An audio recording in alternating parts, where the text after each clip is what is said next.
주께서 은혜를 주셔서 저희 교회에 이렇게 우리 귀한 윤정현 목사님 가정을 모시게 되었고 저희 후임으로 모시게 된 거 너무나 감사합니다. 여러분, 저를 비롯해 우리 모두가 다 우리 교회가 이제 정말 다시 한번 더 이렇게 부흥하고 또 새로워지기 그런 소망과 그런 뜻이 있는 줄로 믿습니다. 저는 오늘 35주년이 그런 우리의 계기가 되기를 바랍니다. 그러면 이 말씀을 준비하면서 그러면 도대체 우리가 어떤 교회가 돼야 되나 이런 생각을 지난 한 주간 동안 많이 하면서 기도했습니다. 성경을 뒤져보면 훌륭한 본문들이 많지만 우리가 흔히 이렇게 말합니다. 초대교회로 돌아가자. 초대교회로 돌아가자. 우리가 힘들고 어려울 때마다 초대교회로 돌아가자고 합니다. 이런 걸 뭐하냐면 다시 돌아가는 것을 개혁. 초대교회로 돌아가자. 교회의 본질로 돌아가자. 이걸 개혁이라고 합니다. 그 캐톨릭이 이제 이렇게 크게 이 한국 세계 교회를 리더하다가 이 캐톨릭에서 이게 이제 율법주의가 되고 여러 가지 이제 문제가 타락해서 이것에 이제 그 마틴 루터를 비롯해서 칼빈 이런 분들이 이거 도전해서 개혁을 해야 된다. 성경으로 돌아가야 된다. 교회가 본질로 돌아가야 한다. 캐톨릭이 타락했다. 이렇게 하면서 일어난 것이 종교개혁 운동입니다. 종교개혁 운동은 뭐냐면은 이 교회가 원래 교회, 사도들의 교회로 돌아가야 된다. 사도 시대의 교회 돌아가야 되는데 현재 캐톨릭은 그렇지 못하다 해서 일어난 것이 이 종교개혁입니다. 이것을 우리가 루터, 그 다음에 또 그 뒤를 이어 칼빈, 아니 그 전에 수많은 개혁자들이 희생하면서 이 개혁을 부르짖었습니다. 그래서 이 신교를 우리는 개혁주의라 그럽니다.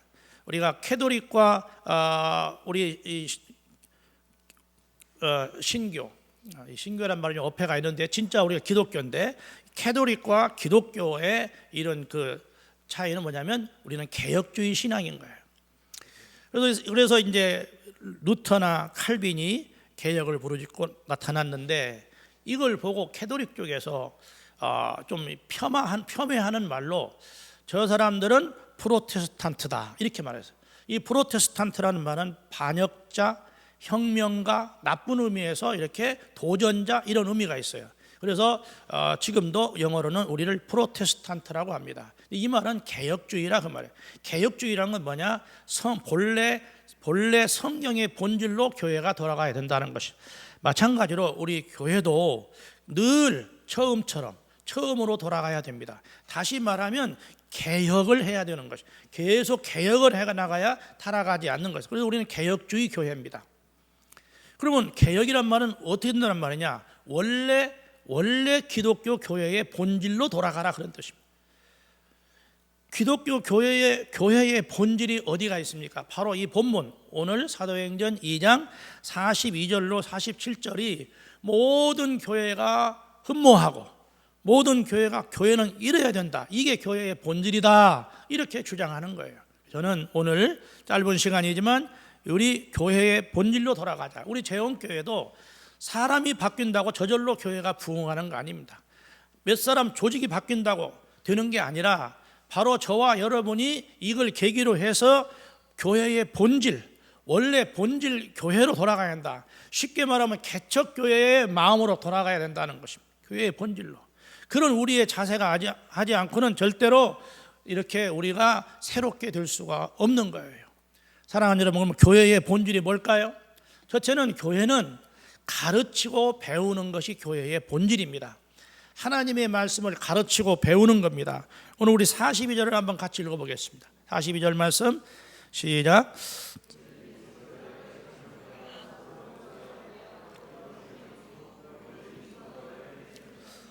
그들이 사도의 가르침을 받아 서로 교제하고 떡을 떼며 오로지 기도하기를 힘쓰니라. 사도의 가르침을 받아 그들이 모여서 뭐 했느냐? 첫 번째 한 게 사도의 가르침을 받았어요. 사도의 가르침이 뭡니까 여러분? 사도의 가르침은 하나님 말씀이죠. 성경이죠. 교회는 누가 뭐라고 해도 하나님 말씀을 배우고 가르치는 것이에요.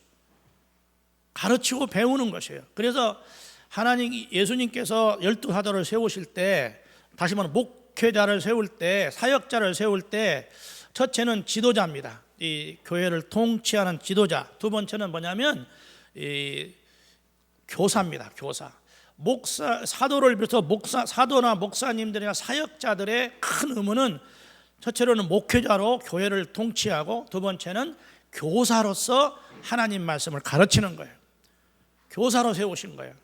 우리 하나님께서, 우리 주님께서는 사도들을 세울 때 교사로 세우셨어요. 이 말은 하나님의 말씀을 배우고 가르쳐라. 교회는 말씀을 배우고 가르쳐야 돼요. 과거에 이 구교가 캐톨릭이 문제가 뭐였죠? 교회의 말씀을, 교회에 모이기는 모이는데 말씀을 배우고 가르치지 않아요. 성경이 라틴어로 되어 있었는데 그 당시에 이 교황청에서 설교문을 내려오면 그걸 읽기만 한단 말이에요.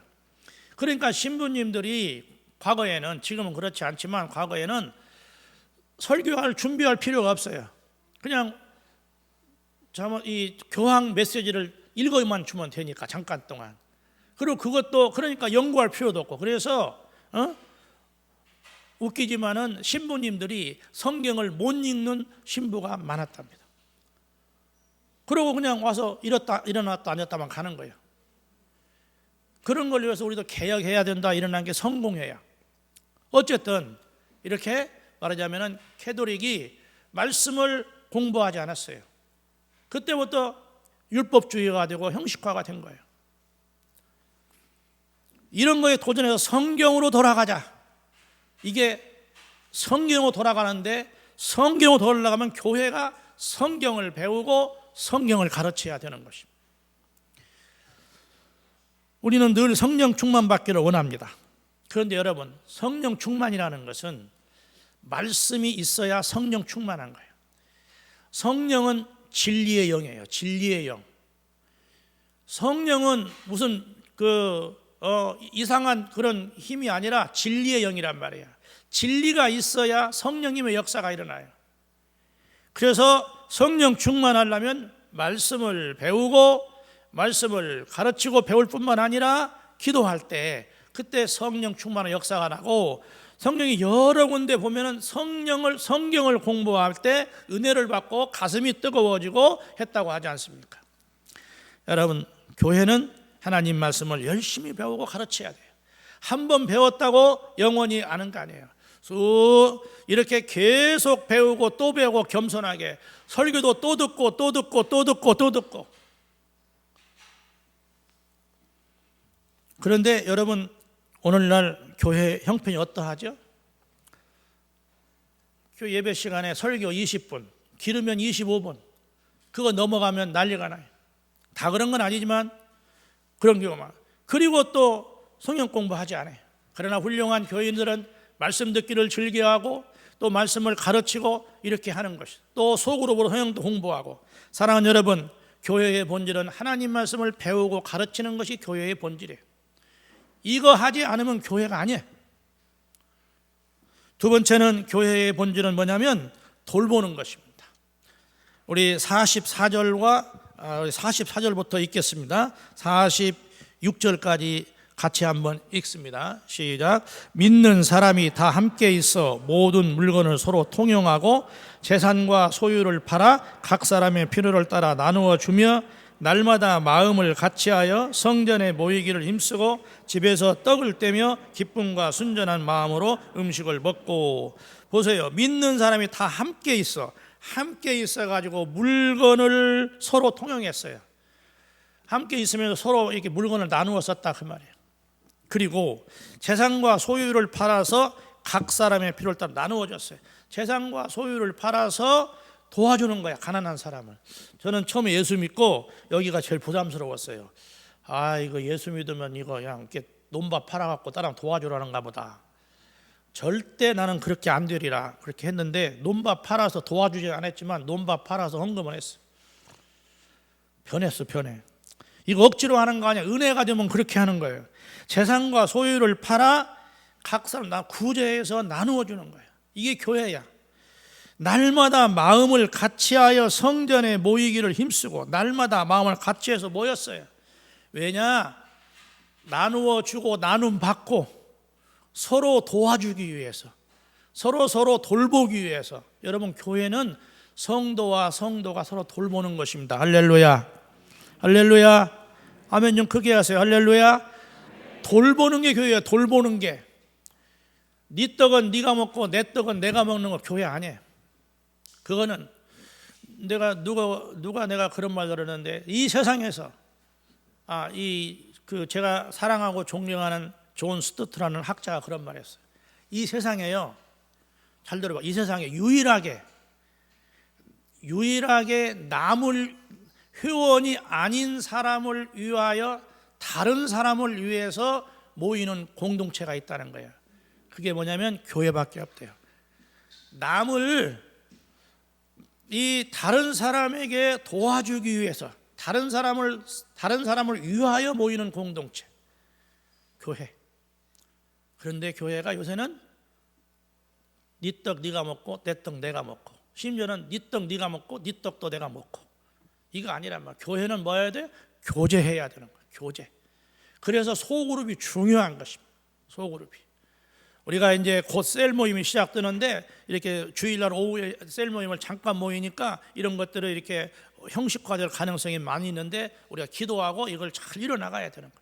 그래서 여전도에도 1, 2, 3, 4, 5로 나눈 이유는 이렇게 교제하라는 거예요. 남전도에도 나눈 이유는 교제하라는 거예요. 휘장 많이 두려고 한 게 아니에요. 교제. 여러분, 돌보지 교제와 나눔이 없는 이런 교회는 교회가 아닙니다.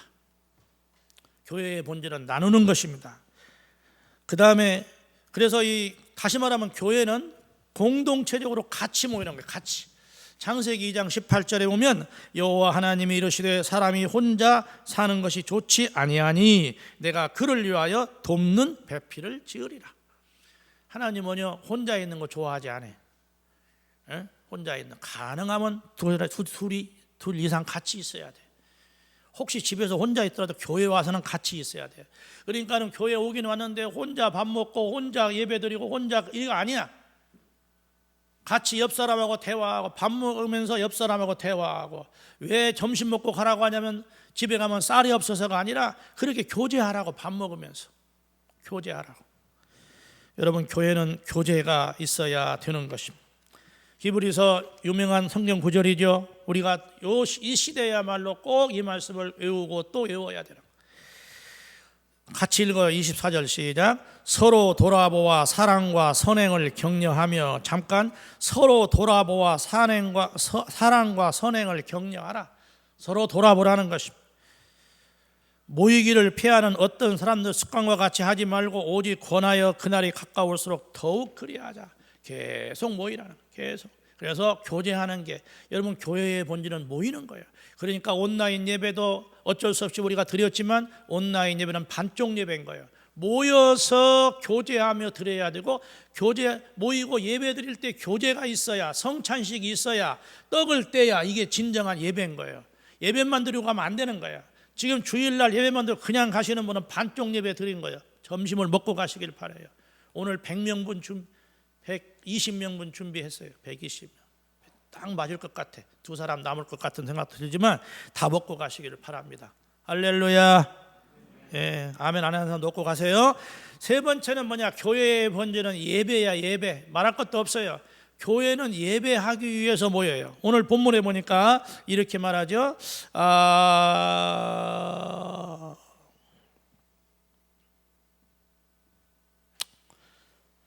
42절 있겠어요. 다시 시작. 그들이 사도의 가르침을 받아 서로 교제하고 떡을 떼며 오로지 기도하기를 힘쓰니라. 여기 기도하기라고 번역이 되어 있는데 이게 그냥 기도회가 아니라 예배하며 기도하는 걸 말해요. 예배하면서 기도하기를. 그래서 여기 떡을 떼면서 예배했다, 그렇게 번역해도 틀리지 않습니다. 또 거기 47절에 보면은 하나님을 찬미하며 그랬죠. 하나님을 찬미했어요. 교회는요, 왜 모여서 뭐 하느냐? 예배드리고 하나님을 찬미하는 거예요. 하나님을 자랑하는 거예요. 예배라는 건 뭐냐? 하나님의 이름을 자랑하는 게 영광. 하나님이 위대하시다, 하나님이 정말 우리의 왕이시다, 그렇게 자랑하는 거야. 여기 자랑이라는 말은 영어에 보면 글로리야. 글로리, 영광을 돌린다. 하나님 영광 돌려. 예배라는 건 뭐냐? 하나님께 영광, 나는 낮아지고 하나님께 영광. 예배가, 그래서 예배는 찬양도 말씀도 모든 게 하나님께 영광, 하나님께 영광. 그런데 예배 시간마저도 사람이 주인이 되면 안 된다, 그 말이에요. 예배 시간마저도 세상의 중심이 되면 안 되고, 예배 시간만은 하나님께 영광, 예수님께 영광, 이게 예배예요. 아무튼 교회는 뭐 하기 모였어요? 예배하기 위해서 모였어요. 아니, 다시 말하면 교회는 하나님께 영광 돌리기 위해 모인 거예요. 근데 교회가 모여가지고 뭐 구제사업도 잘하고 뭐 봉사사업도 잘하고 또 뭐 교회가 모여가지고 막 찬양도 잘하는데, 이게 하나님께 영광이 아니라 내 마음을 기쁘게 하고 나만 어떤, 그래서 여러분, 가스펠과 찬송은 틀린 거예요. 가스펠은 내 신앙의 감정을 말하지만 예배 시에 드리는 찬양은 하나님께 영광, 하나님께, 이게 찬양인 거예요. 가스펠은 내 신앙을 고백하고 내 신앙의 감정을 말하는 것이 가스펠이고, 조금 차이가 있어요. 그래서 우리가 번역할 때 찬송가는 찬양이라고 그러고 가스펠은 찬미라고 번역하는데 약간 차이가 있어요. 그래서 고수적인 사람들은 예배 시간에는 가스펠 안 해요. 그렇기 때문에 옛날에는 하나님을 찬미하는데 이 찬송가도 없었어요. 그냥 옛날에는 시편을 그냥 읽었어. 찬양 시간에 그냥 시편을 곡을 붙여서 가사도 안 바꾸고. 지금이니까 찬송가가 나왔죠, 찬미가 나왔죠.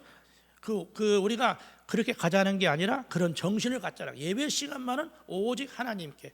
그래서 우리가 이제 강단에다가도 늘 아무것도 안 붙이는 거예요. 여기다 뭘 붙여놓고 뭘 써놓으면 그것이 보이면 안 된다는 거예요. 심지어는 어떤 교회들은 꽃도 안 보여요. 왜? 말씀 전하는 사람과 말씀만 드러나게 하기 위해. 이게 프로테스탄트의 원리야. 프로테스탄트의 원리 뭐냐면 교회는 오직 주님께 영광. 이런 예배가 회복되면 어떻게 되냐? 그러면 놀라운 역사가 일어나는 거예요. 시편 105편 3절, 그의 거룩한 이름을 자랑하라. 여호와를 구하는 자들은 마음이 즐거울지라. 여기 거룩한 이름에게 영광을 돌려라, 글로리하란 말이죠. 그러면 구하는 자들이 마음이 즐거운다. 여러분, 예배를 드리면요 마음이 즐거워져요. 그렇죠? 할렐루야. 예배를 드리면 마음이 즐거워져요. 뭐 스포츠를 보아도 재미가 있어. 뭐 연속곡을 봐도 재미가 있어. 등산 가도 재미가 있어. 그런데 예배를 드리면 재미를 떠나서 즐거워. 재미하고 즐거움 좀 차이가 있죠. 예배를 드리면 뿌듯해. 저 심령이 뜨거워져. 예배가 그런 거예요. 예배가 그렇게 우리가 하나님이, 왜? 우리는 예배하도록 우리가 창조되었기 때문에, 예배하도록 우리가 하나님께부터 우리를 죄사함 받고 구원받았기 때문에 예배가 살아야 된다. 우리 재영교회가 다시 예배가 더 뜨거워지기를 주님의 이름으로 축원합니다. 마지막으로 우리가 이 본질이, 이 기독교의 교회의 본질은 네 번째는 전도하는 교회예요. 전도. 교회는 전도하기 위해서 있는 거예요. 이거 굉장히 중요해요. 우리가 복 받기 위해 교회가 있는, 복 받는 건 그거는 결과고, 교회에 나오는 것은 와서 이렇게 하나님 말씀을 배우고, 와서 다른 사람을 돌보고, 와서 우리가 예배하고, 와서 다른 사람에게 복음을 전하기 위한 공동체란 말이야. 이게 교회야. 교회는 전도하기 위해서 있어요. 어떤 사람들이 왜 그렇게 교인들은 전도를 열심히 하냐 그러는데, 이게 명령이니까. 땅끝까지 오면 이건 명령이야. 이거는 우리가 예배를, 안식일을 지키라는 명령처럼 명령이라고. 명령. 땅끝까지 복음 전하는 게 명령이에요. 우리 주님도 그래서 두루 다니며 복음을 전했어요. 그냥 12명만 데리고 재밌게 살자 그게 아니고 막 두루 다니면서 잠도 못 자고 밥도 못 먹고 사도 바울도 막 그 폭풍우 만나고 죽을 고비 넘으며 전도했단 말이에요. 교회는 전도하기 위해서 했어요. 여기 47절에 하나님을 찬미하며 온 백성에게 칭송을 받으니 주께서 구원받는 사람을 날마다 더하게 하시니라. 어떻게 더했어요? 날마다 믿는 사람이 뭐야? 이게 교회야. 이게 교회야. 그러니까 날마다 믿는 사람이 안 오면 우리가 회개해야 되는 거예요. 부담 가지시기 바라요. 저기 세 가족 그 지금 붙어 있는데 딱 세 가족, 한 가족 왔어 이번에. 올해. 이 코로나 덕분인가 뭔가 모르겠는데 윤정현 목사님 가족 한 가족밖에 안 왔어요. 근데 얼마나 감사해. 한 가족 왔으니까. 우리가 회개해야 되는 거예요.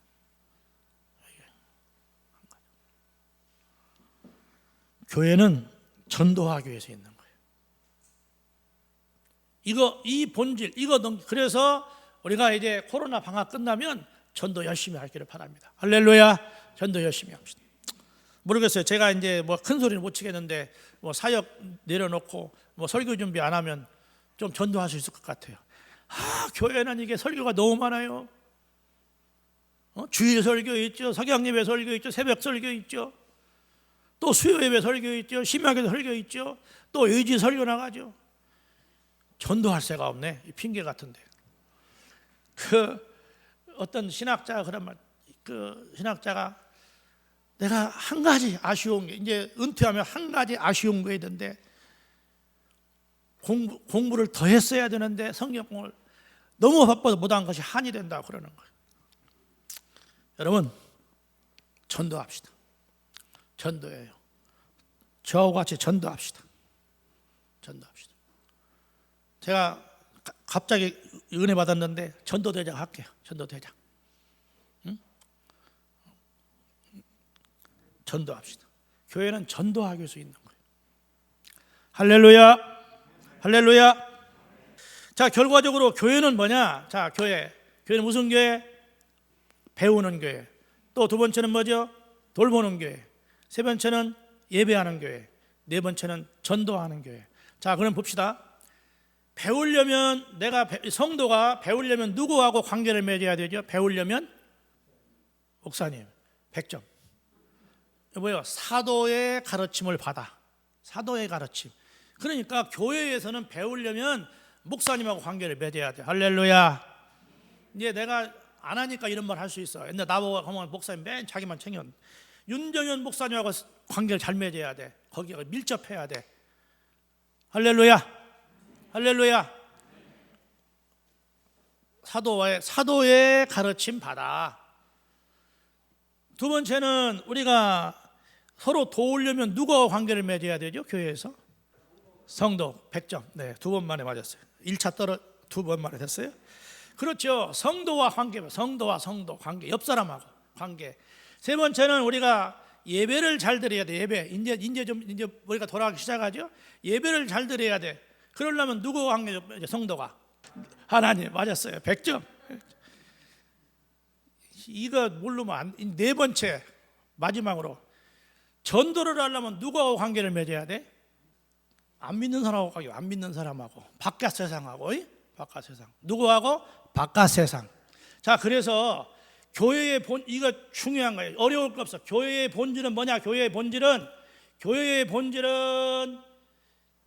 담임 목사님과 관계를 잘 맺어야 되고, 교회의 본질은 성도와 관계를 잘 맺어야 되고, 교회의 본질은 하나님과 잘 맺어야 되고, 교회의 본질은 바깥 사람과 잘 맺어야 돼. 그러면 그게 훌륭한 교인이야. 이게 교회의 본질이야. 결국은 인생은 뭐냐면 관계야. 관계. 내가 보니까 인생은요, 실력이 되면 성공하는 거 아니야. 관계가 좋은 사람이 성공해. 관계. 그래서 우리는 목사님과 이 사도와 관계가 좋아져야 되고, 사도와의 관계, 성도와의 관계, 하나님과의 관계, 안 믿는 이웃과의 관계를 잘 맺는 이 신자가 본질적으로 충실한 교인이다. 우리 재원교회 교회를 그렇게 되기를 주의 이름으로 축원합니다.